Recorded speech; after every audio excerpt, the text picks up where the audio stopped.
Hey everybody, welcome back to the Catholic Culture Podcast. If you listen to our sister podcast, Way of the Fathers, you may have heard at the end of last year a short episode, an introduction to Boethius, and that was kind of a prologue to the new season of Way of the Fathers, which is focusing on the doctrines of the Church. So we thought it would be good to cover Boethius and also Pseudo-Dionysius on that podcast before starting the doctors, because they're such big influences on medieval theology. But that was just a short introduction. And today on this podcast, you're going to hear a longer discussion about Boethius, Saint Severius Boethius, who was a late antique theologian and philosopher and Roman senator, I believe, and a martyr, considered to be a martyr. The occasion for this interview is the publication of a new book from Word on Fire Academic, After Stoicism, Last Words of the Last Roman Philosopher by Thomas Ward, who previously came on this podcast to discuss his book, Ordered by Love, an introduction to John Duns Scotus. So I'm happy to have Professor Ward back on the podcast. Welcome back. Thanks, Thomas. It's nice to be back. Well, okay. So providentially, I just reread Boethius's most famous work, The Consolation of Philosophy, right as your book was being mailed to me. So I kind of had a good refresher there. And I guess the first question I have for you is, before we even get into who Boethius was, why did you decide to focus on the Stoic legacy or the Stoic element in Boethius, or his relation to that tradition, in this particular book? Yeah, it's a great question. There is, as you know, more than one sort of school of thought that is influencing Boethius and being woven into the Consolation of Philosophy.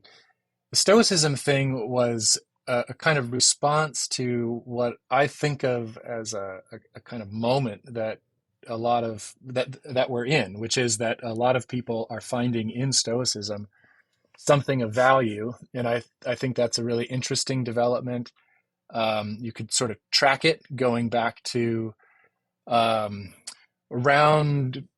about 10 to 12 years ago, kind of in the sort of Silicon Valley set.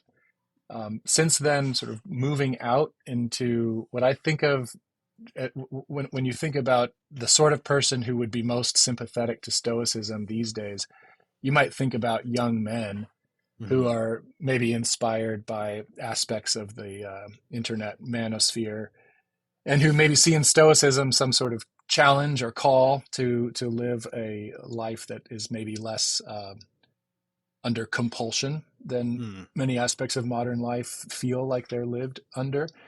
And so having taught Boethius for a long time to undergraduates, and being a great admirer of the text myself, seeing those Stoic themes in the book, though recognizing that it's not the main story of Boethius, I thought that a book pitched to a general audience that highlights the best of Stoicism and the way in which Boethius incorporates Stoicism, while also transcending it in important ways, might be helpful for some readers, especially those readers who may find themselves attracted to Stoicism.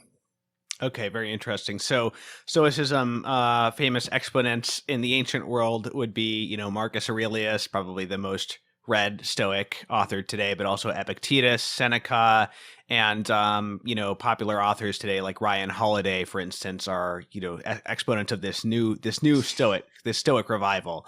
So that's all important context. Now, I think I'd rather spend more time talking about the text itself than about who Boethius was, but I'll refer people to the Way of the Fathers episode I just mentioned, which I'll link to so they can get a fuller, biographical picture and an overview of all of his works. Suffice to say, he was a huge influence on medieval thought, particularly in this book.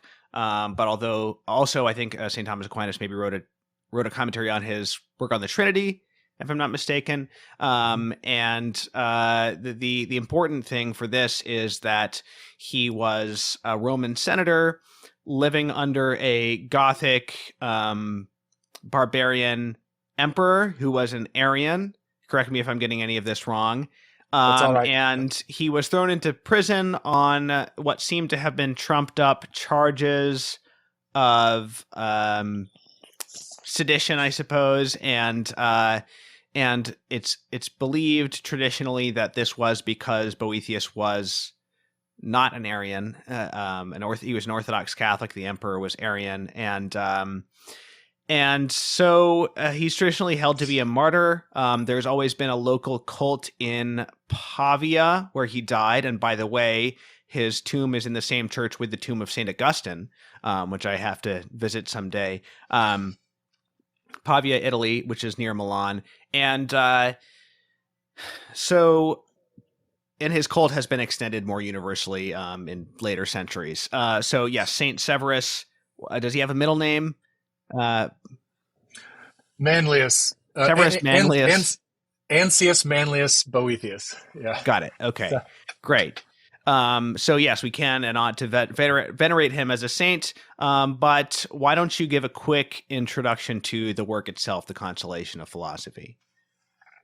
Great. Yes, it was written probably within the last year of Boethius's life, as he was in some way or other awaiting execution. House arrest, I think, is the general scholarly consensus about what his circumstances might have been like. But importantly, not his own home, because there's a reference in the book to the library, his personal library, to which he no longer has access. So, it's probably best not to think of him as literally in a dungeon, but certainly confined. And he takes up the pen to write this book, which is the form of a dialogue between Boethius himself, written as a character, and a lady who we usually refer to as Lady Philosophy, who indeed represents somehow all of philosophy, or the classical wisdom, classical pagan, mostly pagan wisdom. And Boethius, the character, and Lady Philosophy have a long conversation in which she helps him at first just to get out of his doldrums, to recognize again the value of philosophy, and then to engage with Boethius in a series of difficult philosophical conversations about perennially big questions. Is there a God? How is God providential? Is there room for free will in a universe governed by providence, and so on? And by the end of the book, presumably, there's some interpretive wiggle room here, but presumably Boethius really has been consoled by philosophy in several important ways, even if not exhaustively. And this is part of a genre, a pre-existing genre, the consolation genre. It's not necessarily typical of its genre in every respect, but we talked about this genre on the podcast before because I had David Bonagura on to talk about his translations of consolatory letters written by St. Jerome. So if people want to learn more about the consolation genre, you can go back to that. It also goes back to, pagan antiquity. Of course, Seneca has a number of famous letters of this kind, usually consoling someone for the death of a loved one or whatever other things that they may be suffering. Now, one interesting thing about the structure of the Consolation of Philosophy, well, actually, let me ask you before I start that, what edition do you recommend? What translation of the Consolation do you recommend people read? My personal favorite is by Goines and Wyman, Barbara Wyman, and it's actually published by Ignatius Press. Oh, great. It is fairly literal. It's definitely accurate. The prose is very clear. It also includes, it was published with maybe half a dozen interpretive essays that speak to various aspects of both the consolation and its contemporary relevance by a number of scholars. So it also happens to be extremely affordable. So Ignatius did a good job with this. It's an excellent translation. I think Ignatius sells it for $8 or $9. Oh, great! And it's also it's a nice printing too. So it's it holds together. I use it for teaching. Oh, great! But I haven't come across a bad translation. So I've read the Relihan. That's the one that I've read twice. Yeah. Yeah, it's wonderful. And in fact, John Marenbon, whose opinion is worth taking seriously on this point, he himself considers Relihan's the technically most proficient in terms of just its literal rendering of the Latin. Hmm. Um, and it's wonderful. But so you can't go wrong with the Watts or the tester either. So if you have the old Loeb, that's the tester. If you have the old Penguin, that's the Watts. So really, whatever you have on hand is worth reading. But if you don't have anything yet, audience, consider the Goins and Wyman or the Relihan. Right. And now your book, also very nicely presented, I must say, nicely bound. It's got a nice ribbon and everything. It's kind of a running commentary on the Consolation, in depth, very accessible and engaging in style, and not only a sort of an academic commentary, but also an application of it to many modern issues as well. So I can certainly see. I mean, you refer to your experience as a professor in that as well. So it's both a commentary on the text itself and what it means and what we can learn from it, but also kind of a simultaneously an application of it to various modern circumstances. Yeah, yeah. I wrote it sort of. I was just trying to imagine how Boethius goes in the classroom. In my experience teaching it over many years, and just trying to distill that into a book. So it's not primarily meant as a scholarly exercise, but of course, even in the classroom with undergraduates, it's good to be academically rigorous. Yeah, for sure.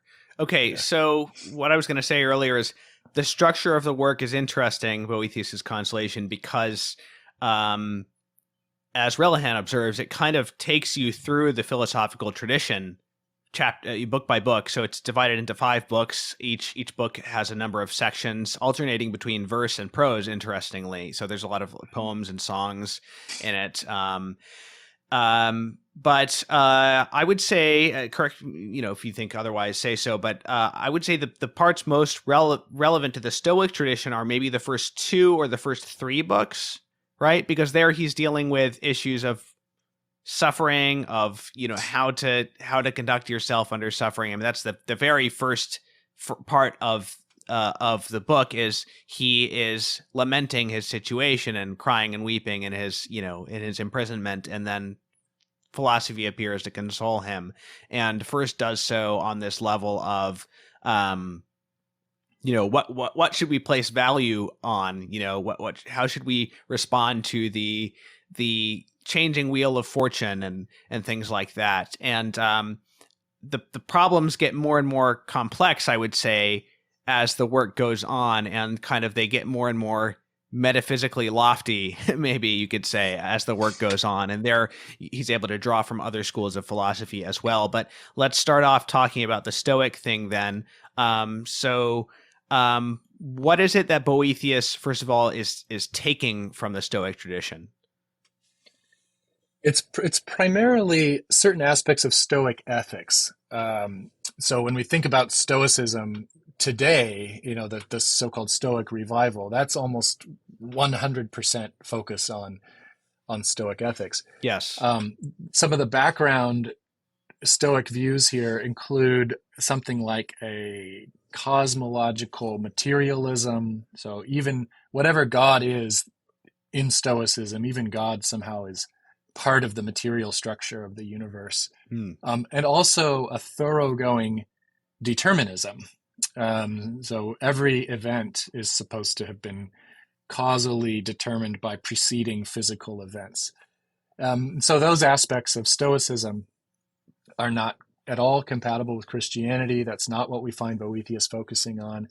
In fact, when he does address issues of determinism or the threat of determinism, importantly, he opts for philosophical solutions that are very far away from Stoic answers. And he also kind of tears apart the Stoic theory of knowledge in one of the verses later in the work as well. Yeah, good.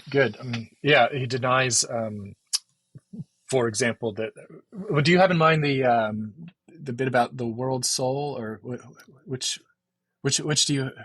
It's the I'm part not. that I'm not begins. I thinking. don't remember all the details, but I just remember he begins talking about these old men and their theory of knowledge. And do you Yeah, know the verse I'm talking about? I can't remember which one it is, unfortunately. I can't. I can't recall right now. But you're right. You're right to say that the vast majority of the sort of direct Stoic um, influence or application in the Consolation is in those first two books. And I think roughly one way to describe that influence is to say that once Lady Philosophy comes on the scene and begins this conversation with Boethius, she asks him, what is causing his misery? Why are you so sad?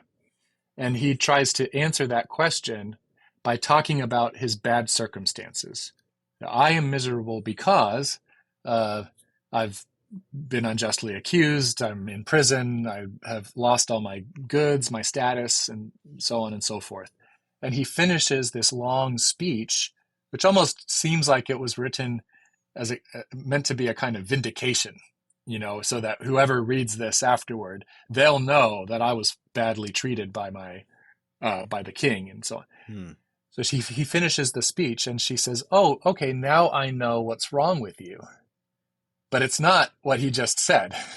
It's that he has been misidentifying what the source of happiness is. Hmm. So because he thinks, by implication, that having a lot of money, having political power, having high social status, and so on, that these things constitute happiness and therefore is miserable because he no longer has them, she is able to identify that he places his hope for happiness in these things that are so-called goods of fortune.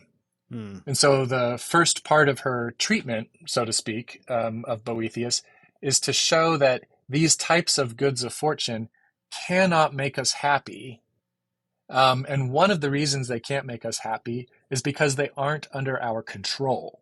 Hmm. So the Stoics had this, what I think of as an important insight, even if it's incomplete, which is that um, the life of virtue gives us a kind of self-mastery so that we're not overwhelmed by our bodily passions or our emotions, so that no matter what circumstances we find ourselves in, we have the discipline to act well in those circumstances.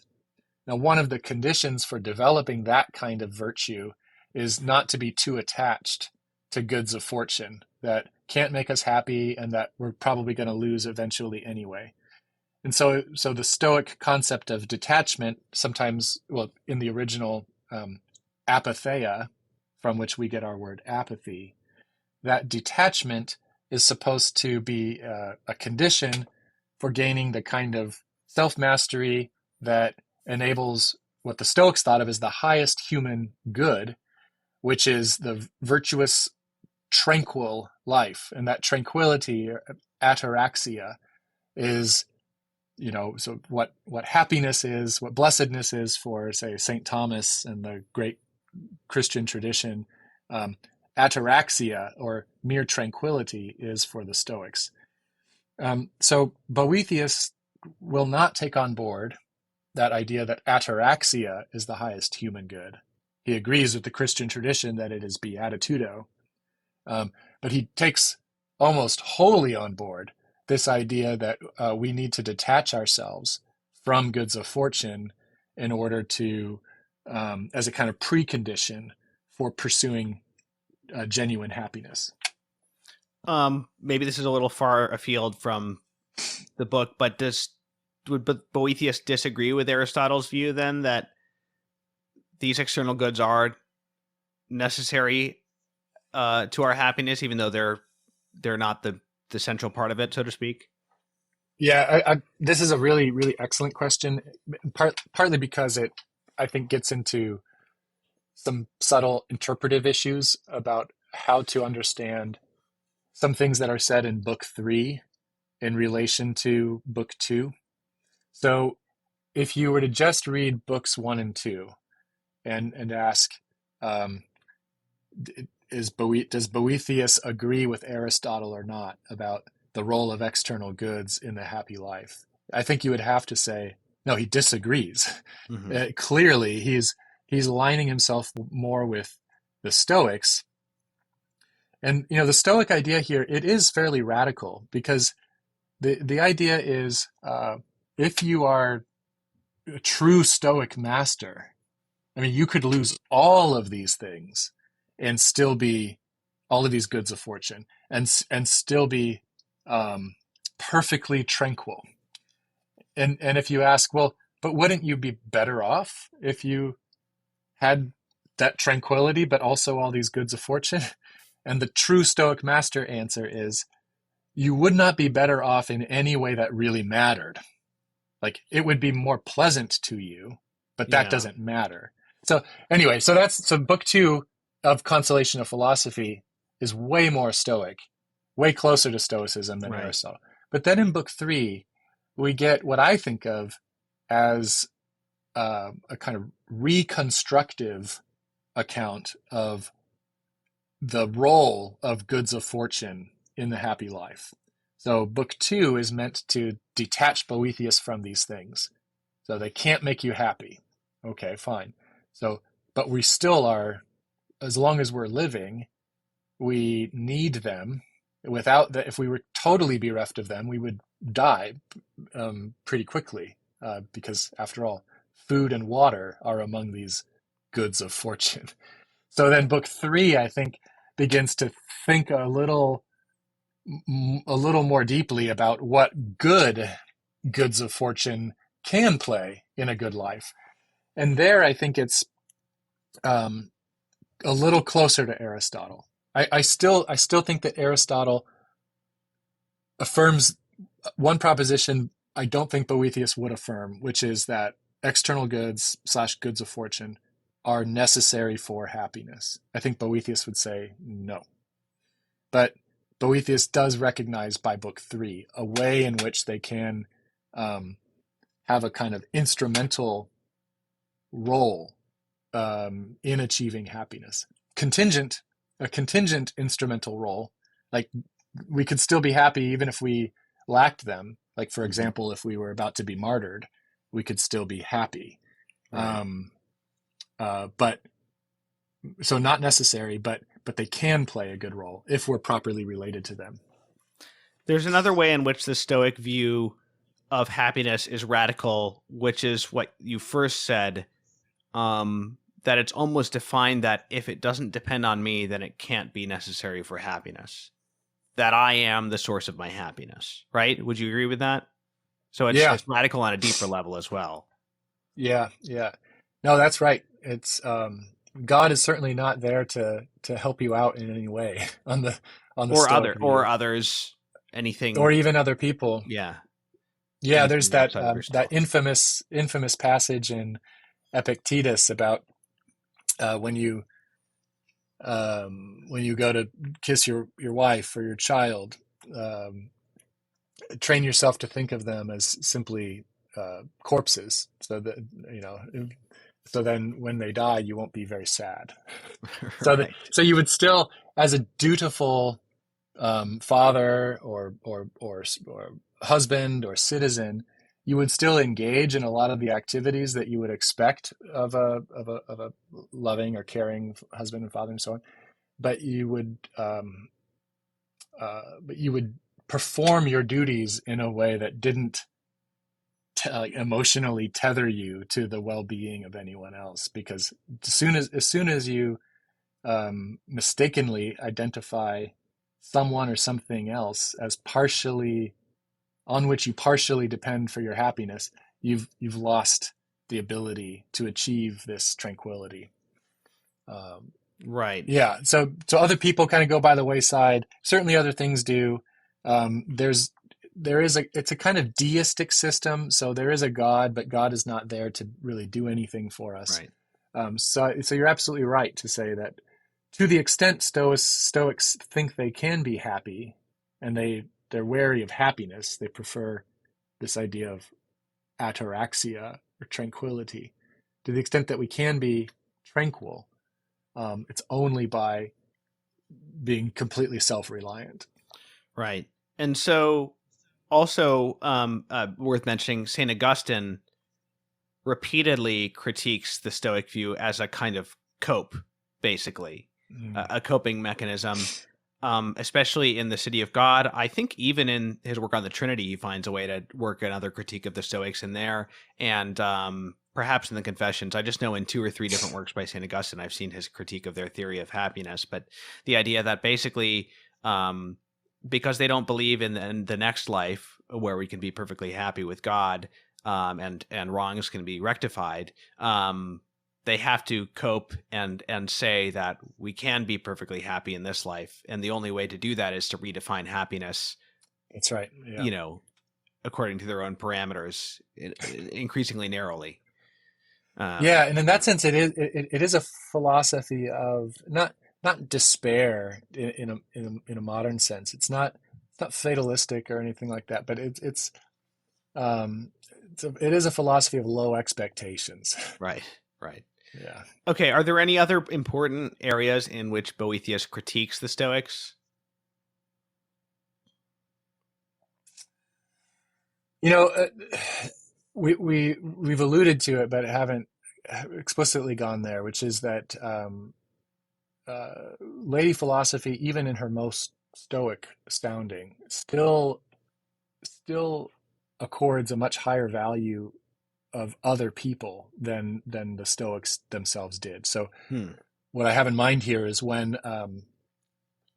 lady philosophy is running through all of the different types of goods that are subject to fortune and that can't make us truly happy, she exempts uh, good relationships with other people, in both friendships and family relationships. And even though she's in her destructive phase of trying to detach Boethius from goods of fortune, she highlights his healthy, close relationships as like little glimmers of hope. Like, hey, yeah, you're miserable, and it's mostly your fault.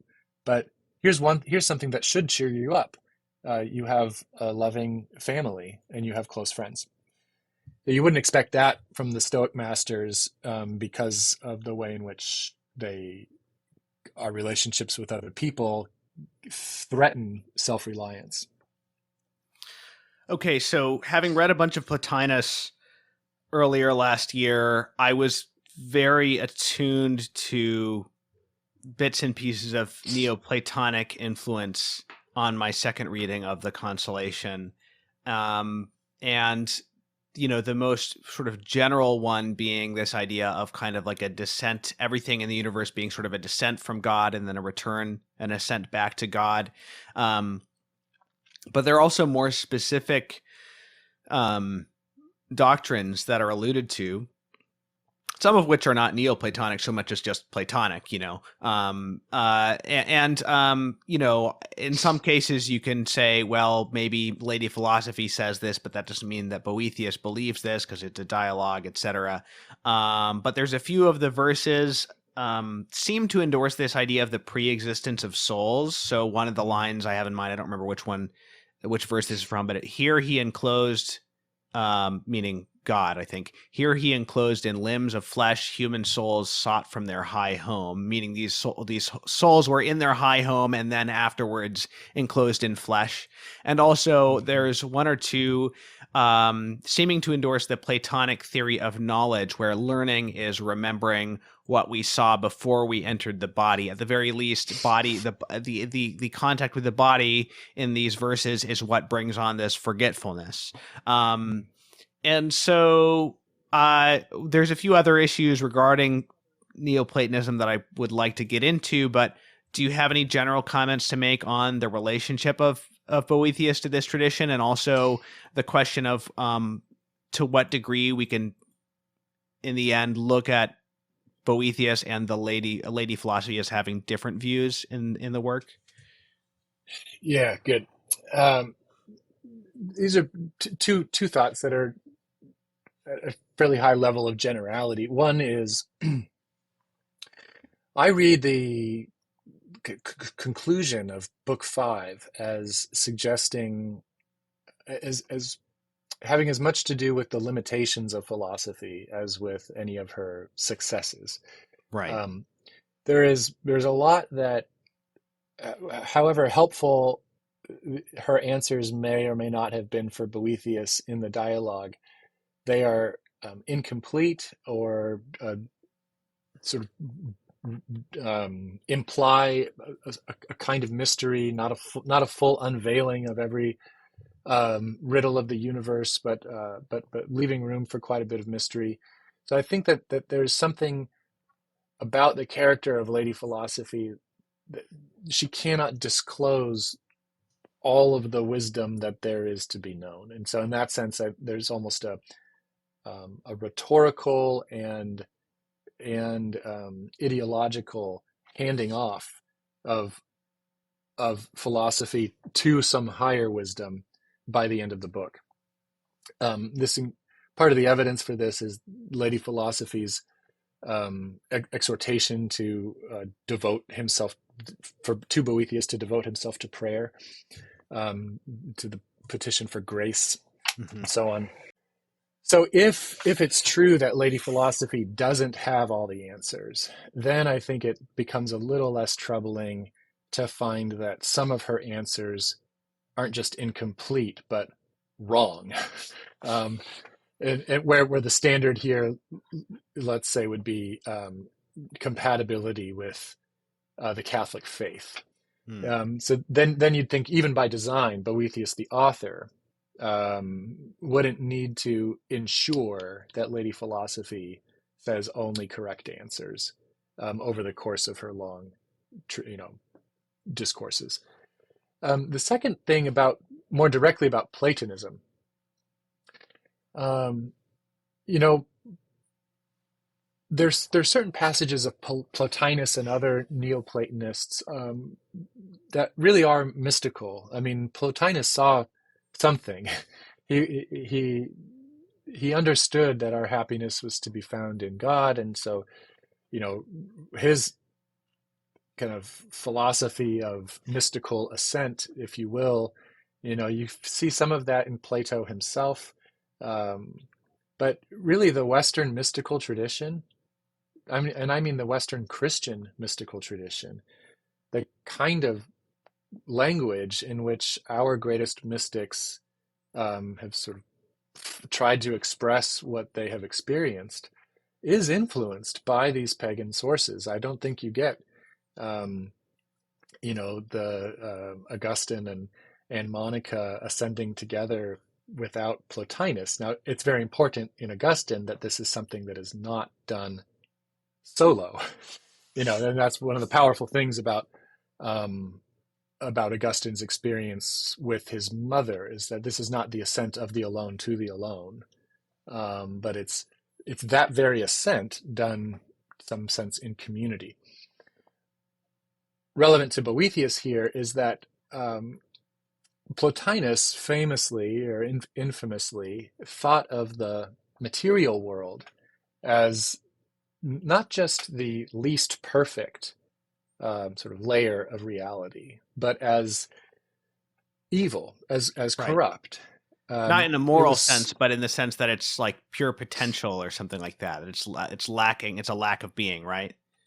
Yeah, a lack of being, but such a lack of being that it deserves our contempt. So it's not a moral, like, to be a rock is not a moral failing, of course, but it's such a low level of being that it's deserving of a kind of contempt.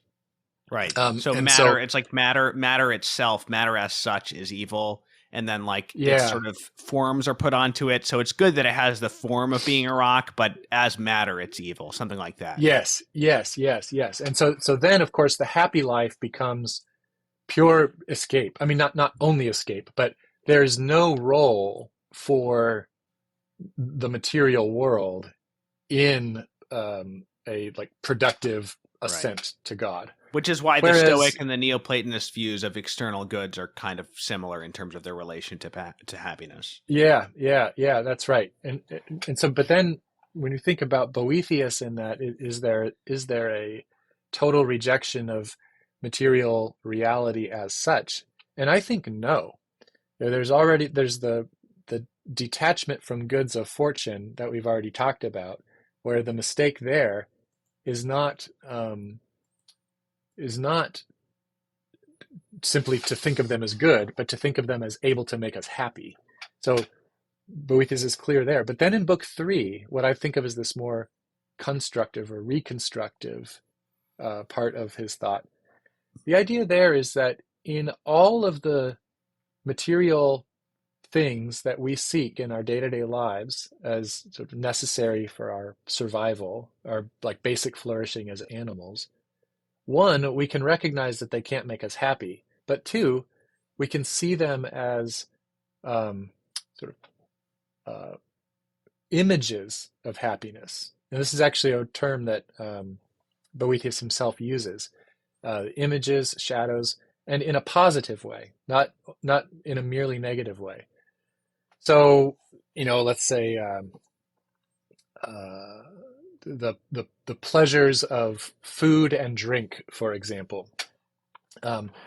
Why do we want them? Lady Philosophy says, well, pleasure is pleasurable and it brings a kind of contentment. It satisfies some sort of longing, and so that state of having satisfied the longing is what we're seeking when we seek pleasure.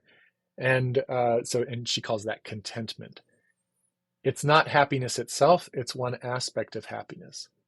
A life lived amongst material things, where we recognize their limited role, the limited role they can play for our flourishing, is a life in which we can see the things that bring pleasure as like cluing us in to the thing that is the most pleasurable, or insofar as we desire to be recognized by other people and have a sort of status, we can recognize that desire, that itself is an image of this this deeper desire to be known and loved by God, for example.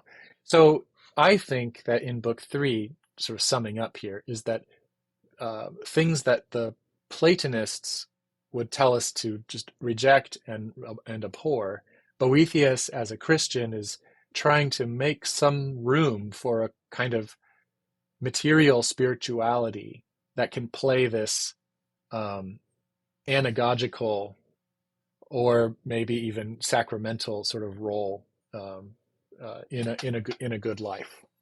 Okay, so we're going to stay on that for a little bit, that general area. There are a few arguments that Lady Philosophy makes that seem just a little too easy, a little too neat to me. One of those has to do with the identification of the highest happiness and this ultimate argument that's made for deification, which has Neoplatonic elements and things that maybe parts of it, the argument seem a little bit crude in comparison to what Plotinus might say. Okay, so I'm gonna give my own crude, summary from memory. Basically, that the argument is that all things seek, all human beings seek, they seek happiness, they seek goodness, and the highest happiness she establishes with good arguments are the highest goodness are God. They're identifiable with each other, and whoever possesses something participates in it.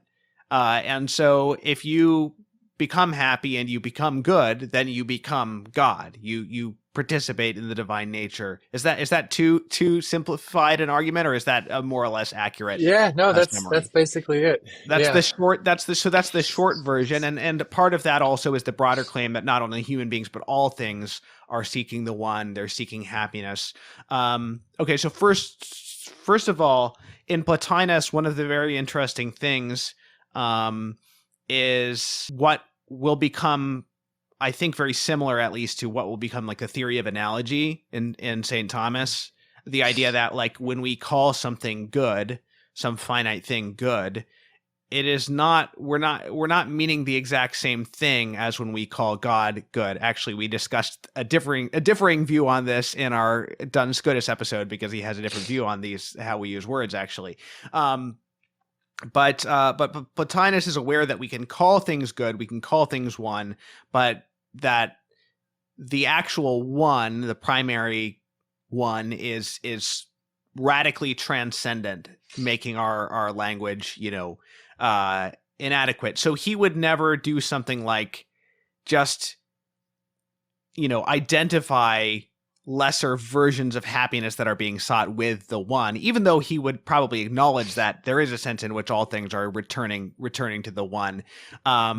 Whereas, I mean, one question I would ask is do we actually know, has Lady Philosophy really established that do all things actually seek the one and happiness, with capital O, capital H, or just their own proper finite, unity and happiness? However we talk about language, I mean, it seems important to make distinctions between those things, right? Yeah, this is an area you've already mentioned it, where I think that Boethius just doesn't maybe say enough as he should.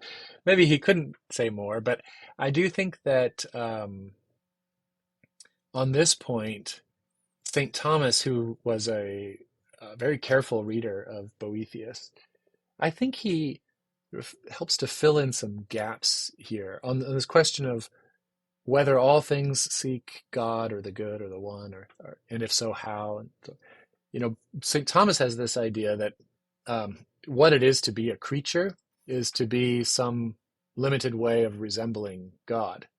So then we can think of the tendency of each thing to try to actualize itself relative to the nature that it has.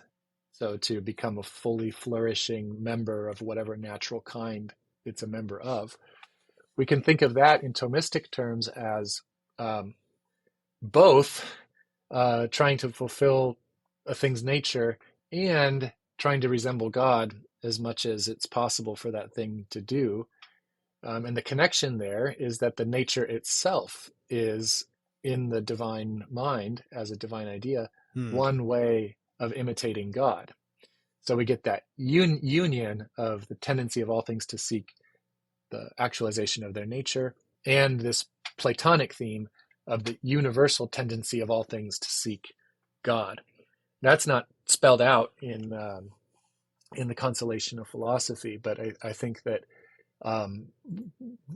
Thomas was deeply influenced both by this aspect of the Consolation of Philosophy and a short book on the good that Boethius wrote called the De Hebdomadibus, and actually wrote a commentary on that book.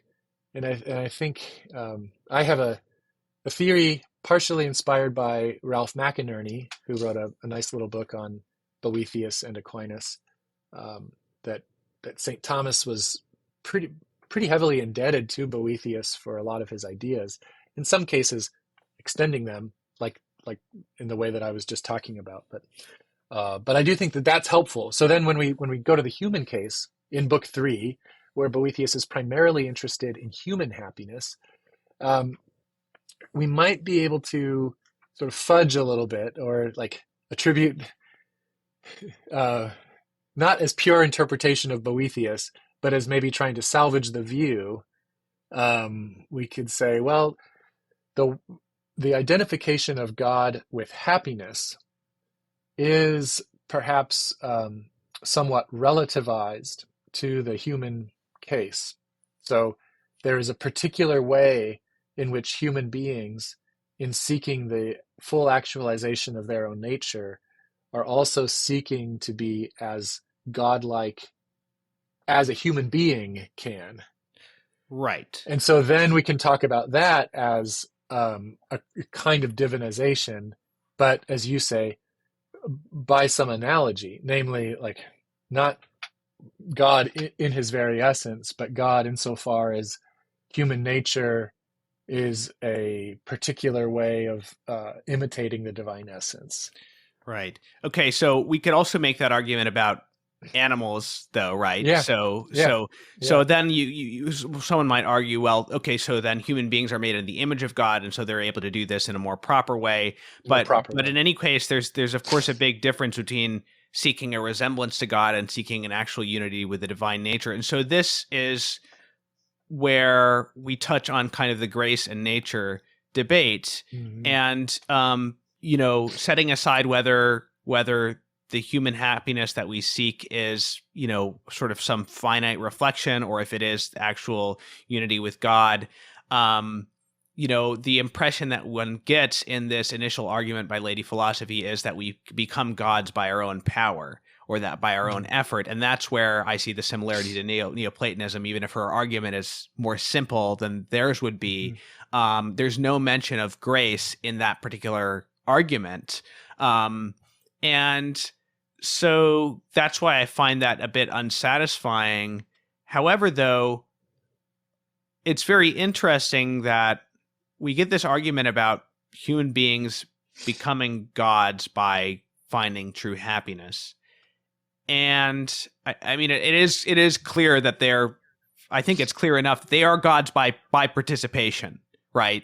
But Mhm. it's still through their own efforts. It seems like at this point. Mhm. Later on, though, we get this comment, I believe, from Boethius's character, uh, that identifies the only kind of interchange between human beings and God as supplication, a petitionary prayer.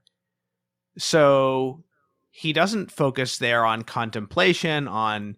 union with God by seeking happiness. It is the only interchange, the only avenue of communication is us asking God to do things, or to preserve us from evils and things like that, which I Mhm. wouldn't agree with, depending on your definition of petitionary prayer, I guess. But it seems like a counterbalance to this idea of just seeking God through seeking virtue and contemplation, and that being our way of interacting with the divine, so to speak.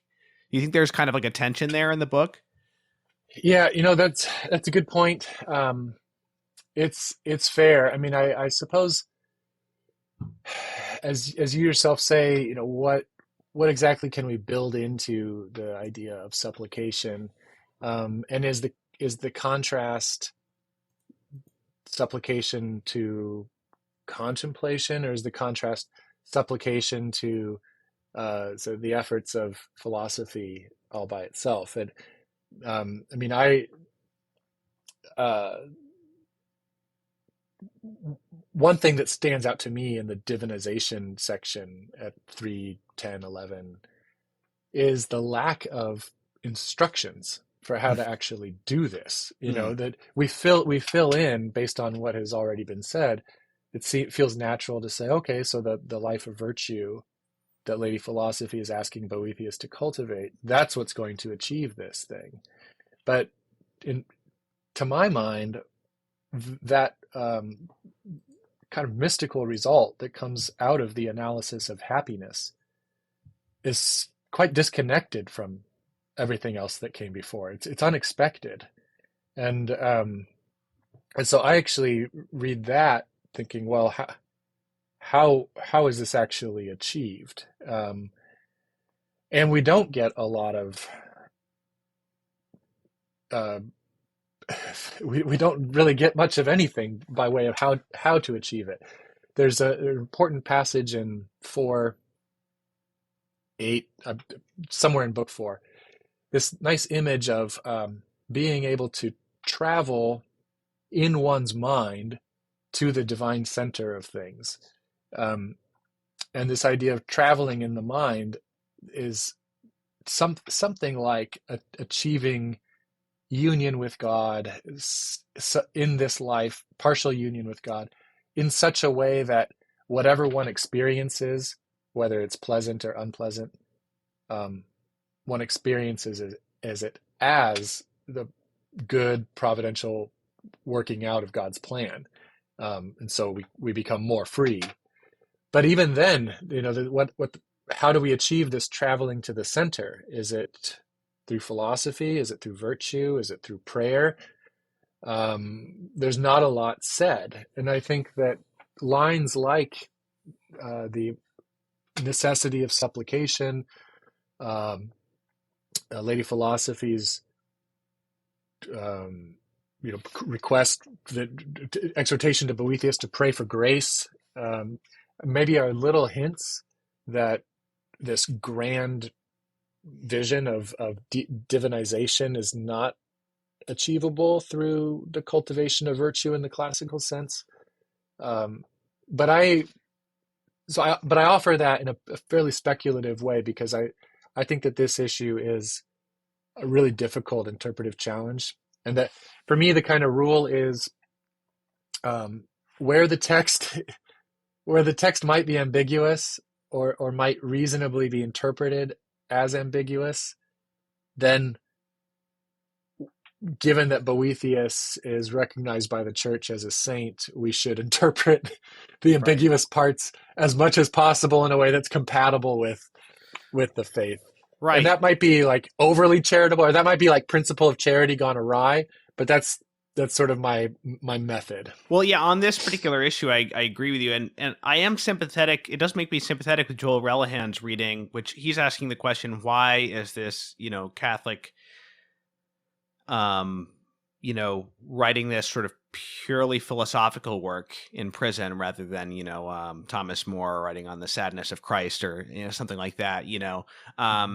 And so he has this ironic reading, of this sort of difference in view between Boethius and Lady Philosophy. And I mean, as you pointed out in the end, she is telling him to pray. And, probably from Relihan's perspective, that is in part because he has kind of tugged her in that direction a bit with some of his own comments, that he has not quite been as eager as she wishes to just go along with this kind of high flown vision.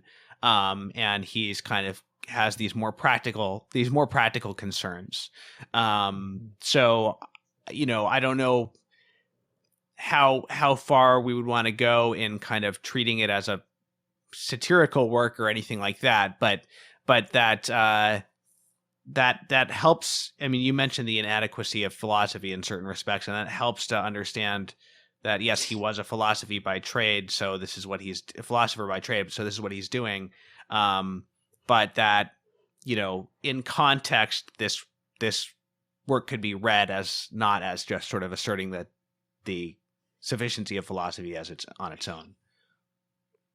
Yeah, I mean, I, uh, I can't go all the way with Relihan, and I I mean, Relihan's thesis, I think, is takes maybe some like genuinely insightful thing and maybe pushes it a little too extreme. I mean, Mm-hmm. um, Lady Philosophy uh, becomes so out of touch with the Christian faith that on Relihan's view, what she's actually trying to get Boethius to do is to commit suicide so that he can go out on his own terms Hmm. in this noble way.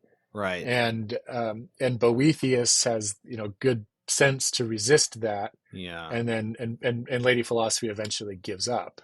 Um, so she fails, and I think I just the passages that Relihan looks at to try to make this case to me just to be so underdetermined, and in light of everything else that Boethius said in the Consolation alone, let alone elsewhere in his corpus, that idea of philosophy being that antagonistic to the Christian faith just seems practically ludicrous to me. But Sure. I think that there is this really important insight where I've genuinely learned from Relihan, and I think I hope have become a better reader of the Consolation because of Relihan's insight, which is, I think, the limitation of philosophy.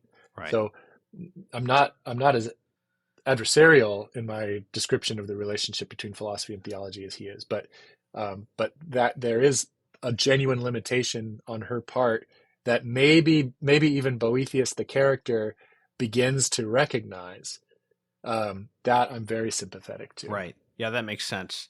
Now, there's one thing that I think I don't think there's any difference between Boethius in the Consolation and Lady Philosophy on is that Platonic view of the preexistence of souls. So, how do you read? I mentioned that earlier, but how do you read those passages? Because in their sum, I don't really see another way of reading them than to see them as actually proposing that. idea. And Yeah, I yeah, know he is a Catholic saint and everything, but there are other church fathers and saints who did go a little too far in Neoplatonic influence. I mean, under the influence of Origen, for instance. I saw a yeah, Catholic guy on Twitter recently arguing based on Saint Maximus the Confessor's view that Christ has no bodily sex anymore in heaven, that he only appeared to be male to the disciples mm, after the resurrection, and that he is now neither male nor female. And this person said that was the view of Saint Maximus. So, wow, there are some, occasionally you get in late antiquity in particular, you did get some strange views under the influence of, pagan philosophy, some accidental, yeah, heretical views there. yeah. And I don't know the answer to this question. It would need a deep dive. So, but we know that Boethius was it's reading what are sometimes called the late antique commentators on Aristotle and Plato, and Ammonius was one of these. And it'd be interesting to do like a deeper scholarly dive here. And was he in touch with certain ways of reading Plato and Aristotle that sort of kept alive the idea of the pre-existent souls and the doctrine of recollection, and then finding in someone like Origen or Origenism a way to try to make it work with Christianity. I don't know whether we should think of it like that, like some view that Boethius may have had, or um, to treat it as a certain kind of conceit of sort of within one of the poems. Uh-huh. That there's the doctrine of the world soul that is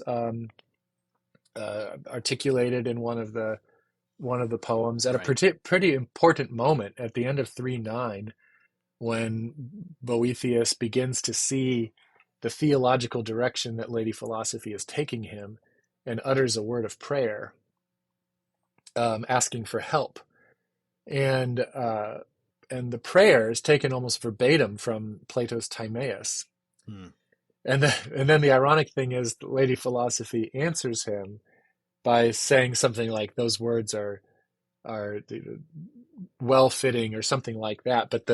But Lady Philosophy's response is a direct quotation from the Book of Wisdom. Hmm.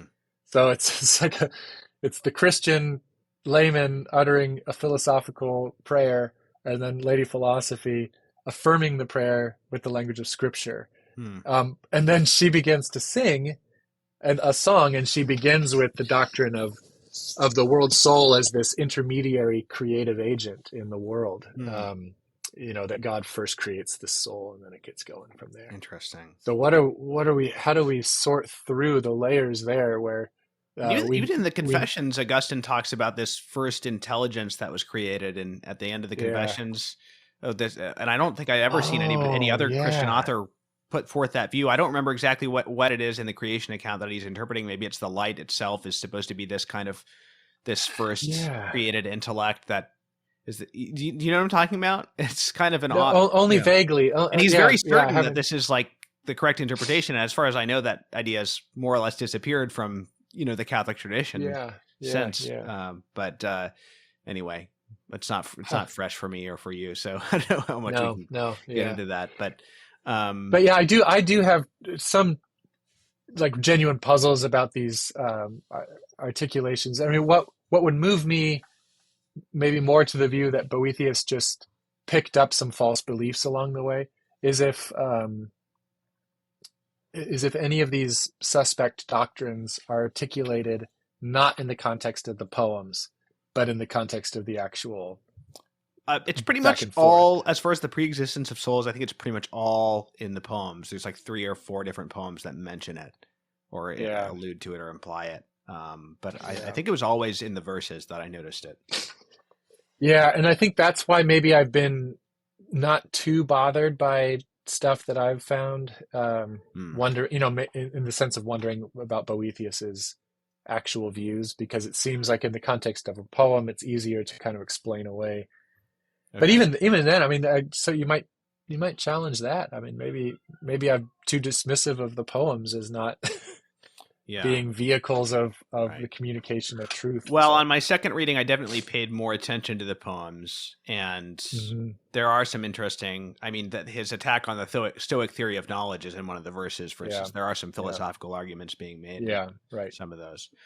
Okay, so Yeah, before we go, I would like to just describe, go through, some of a little bit of the later stuff in the book, because for me, always it's the fourth and fifth book that are the most exciting. I mean, the first couple books, it's like, yeah, Stoic stuff. I've read the Stoics, I get it, And then hmm in the fourth and fifth books, it's like these really revelatory philosophical arguments and really brilliant and elegant, things. And I guess the one I'd like to bring up and ask you to go through, just for the listeners who haven't read this, so they can get a taste of sort of the brilliance here, is part of the discussion of free will and foreknowledge. So he's trying to he's asking Lady Philosophy about how we can reconcile free will with divine foreknowledge, and part of the point here um, that's made is defining eternity properly, right? Like, so like not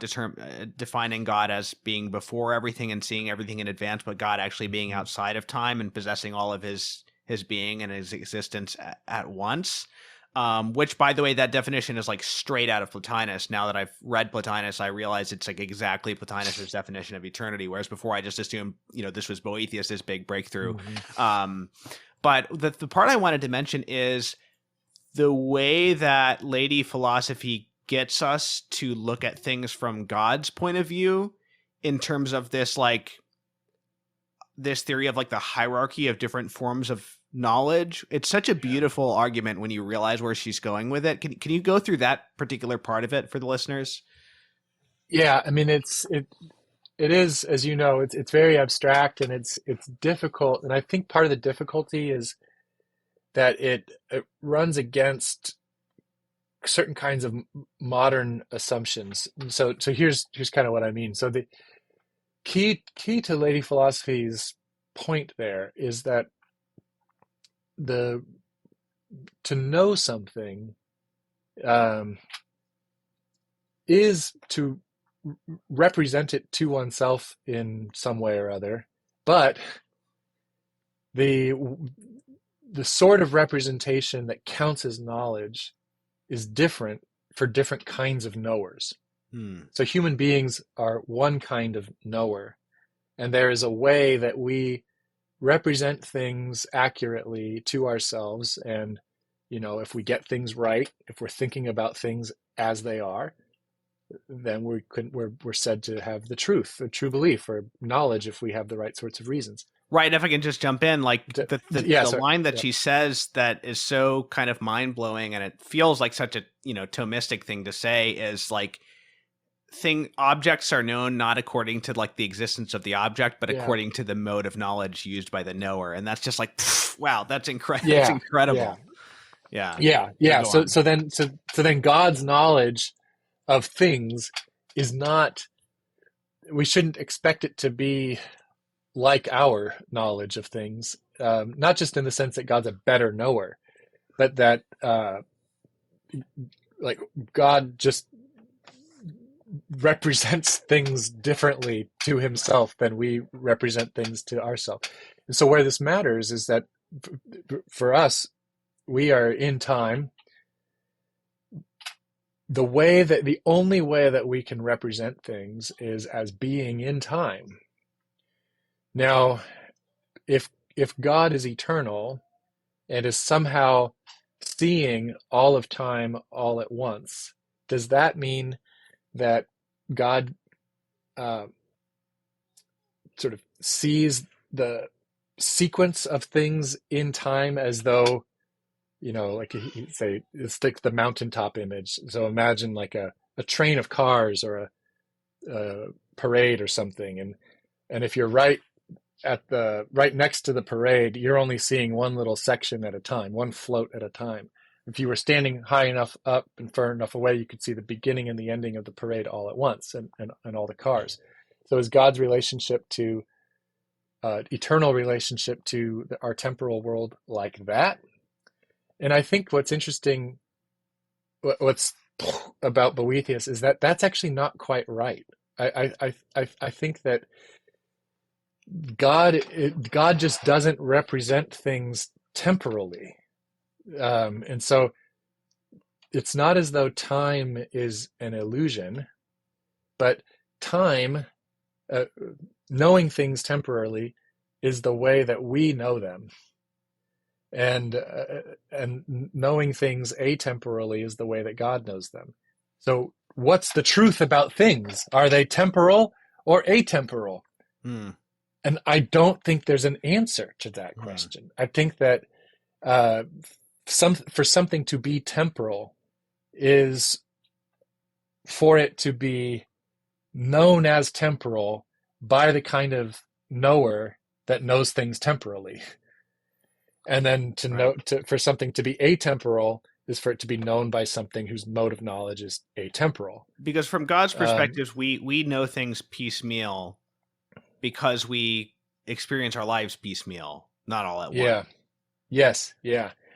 Yeah. So then, what this sort of opens up is things like, you know, what really fundamentally is the direction of causation? Is it always from the past, from what we would think of as the past into the future?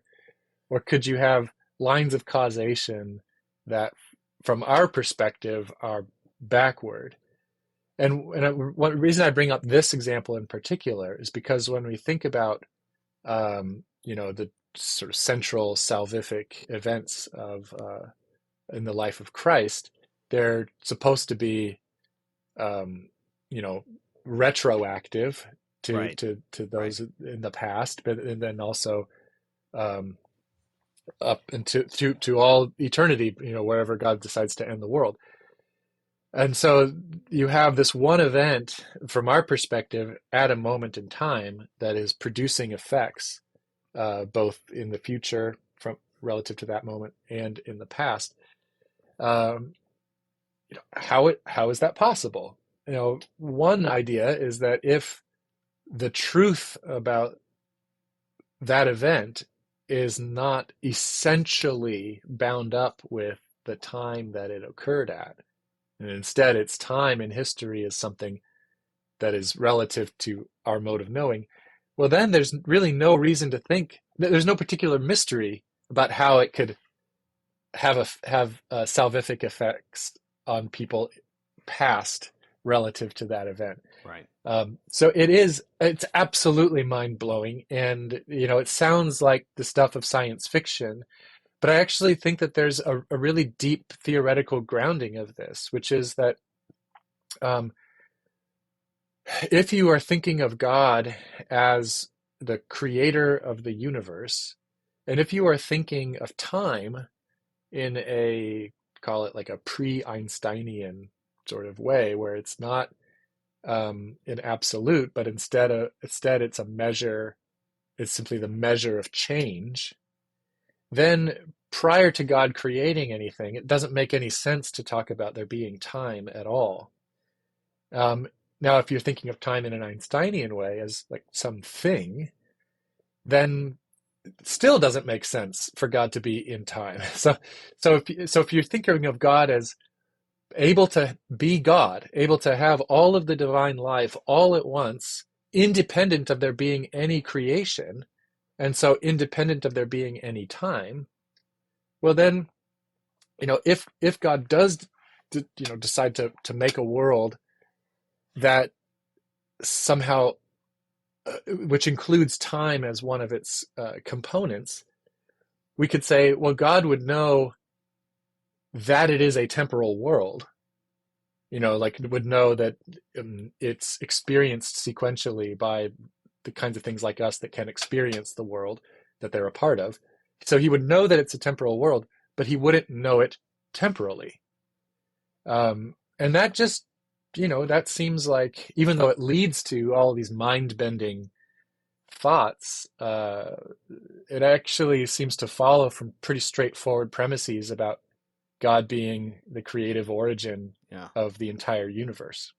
Well, by the way, it's interesting that some of these arguments in the later parts are so sophisticated compared to some of the arguments in the earlier parts. And I wonder if part of that is because lady philosophy is now not just arguing to try to get Boethius to do something, but she's just answering his questions. At this point, we're in sort of somewhat disinterested, Yeah. or speculative territory, right? But one of the parts of the argument that I find so elegant is she makes this case for why it's plausible that God can see temporal events, can know temporal events, but without his knowledge being temporal, based on the fact that human beings already have this complex, multi-layered mode of knowledge, and where the higher levels include the lower, but in their own higher manner. So the example would be, I don't know if I'll remember all of the steps, but like, so we have sense perception, and then we have like memory and imagination, I guess, higher than that. And memory and imagination are memory is knowing sensible things, but it's not knowing things as they are currently being sensed. So it's making use of sense information, but in a different mode. And then like our understanding or our more abstract discursive knowledge of these things also includes things, and it includes the fact that they are sensible, but it's not in the same mode as sense knowledge. It's just a higher mode of knowledge, but that necessarily comprehends what is in the lower modes of knowledge, but it's not including them as sort of distinctive modes of knowledge within, abstract reasoning or things like that. It's like, it's not like the senses are still operating within that, but it includes what was gained through the senses. And so I guess the term, like the scholastic term for this would be like virtual, like that these things exist virtually, meaning they're not as distinct powers in the higher things, but the lower things, sort of like God possesses like the fullness of all the virtues, but not as distinct like virtues. So they exist sort of all in one, in a more simple manner in God. So she makes this argument about these different sort of rungs of perception and knowledge, and how the higher comprehends the lower and the lower does not comprehend the higher, and that the higher comprehends the lower not according to the level of the lower, but according to the level of the higher. And so the lower can't be expected to, like, if an animal that only has sense knowledge and maybe memory can't be expected to understand like how we understand sensible things intellectually, for instance. And so therefore, like, it's plausible now we can understand how a being higher than us might have this mode of knowledge that includes everything that we know as things that happen in time that are sensible, but without its mode of knowledge sort of descending into sense knowledge and temporal sequence. So it's just a beautiful, elegant argument.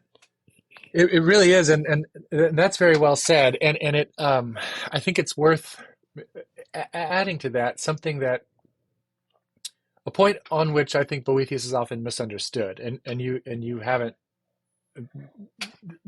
misunderstood, but one, when you get this idea of God knowing everything all at once, past, present, and future, it can suggest, based on some of the language in Book 5, that what God is doing is something very similar to looking at things and like deriving his knowledge from his experience of perceiving things.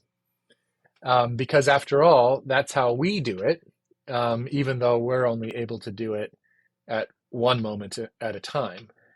So we look out and we see, the car or whatever, and it's because we're visually in touch with it that we sort of gain the knowledge of the thing that's out there.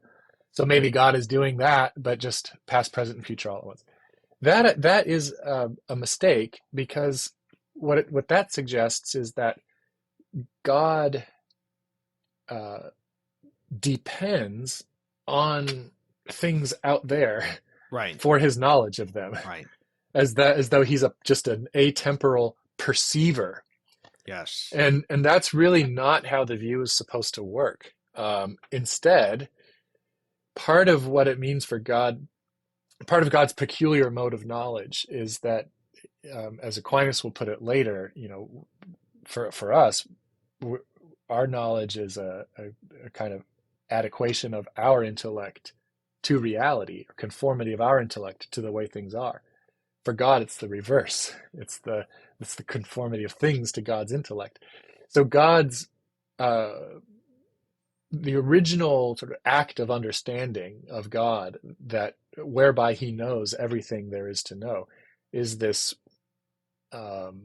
act that occurs in some sense before God makes anything, which is his grand plan for the universe. This comes out in Book 4, this idea that God purposes to make a world and thinks it up and thinks about the kinds of natures he wants to be in that world, the kinds of characteristic acts of those natures, and sort of puts them all together and creates.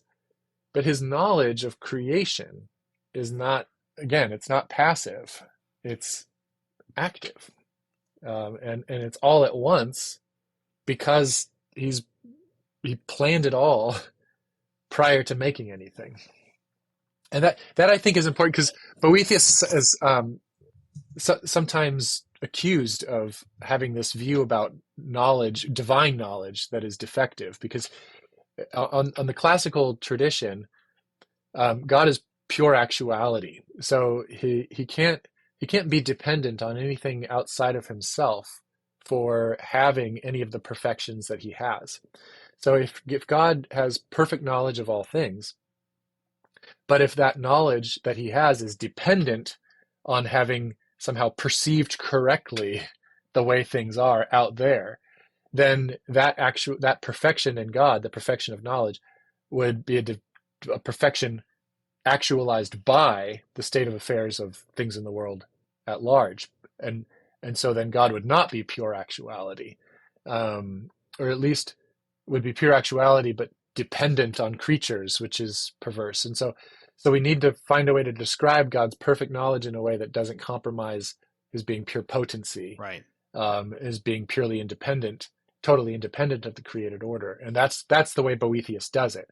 And the couple of lines that are sort of teasing with this analogy, this vision analogy, if they're not read in the broader context of these distinct modes of knowing, they can start to suggest that God is perceiving the beginning to the end all at once, the way that we perceive the present. And, right. And that's where the analogy is no longer analogous, but some of the lines can suggest that the analogy continues there. Interesting. Great. Well, thank you so much. Yeah. The book again is After Stoicism, Last Words of the Last Roman Philosopher, published by Word on Fire. Thomas Ward, thank you so much for coming on. Thank you, Thomas. That was a really stimulating discussion. Yeah, great. All right, everybody, thank you for listening, and I'll see you next time.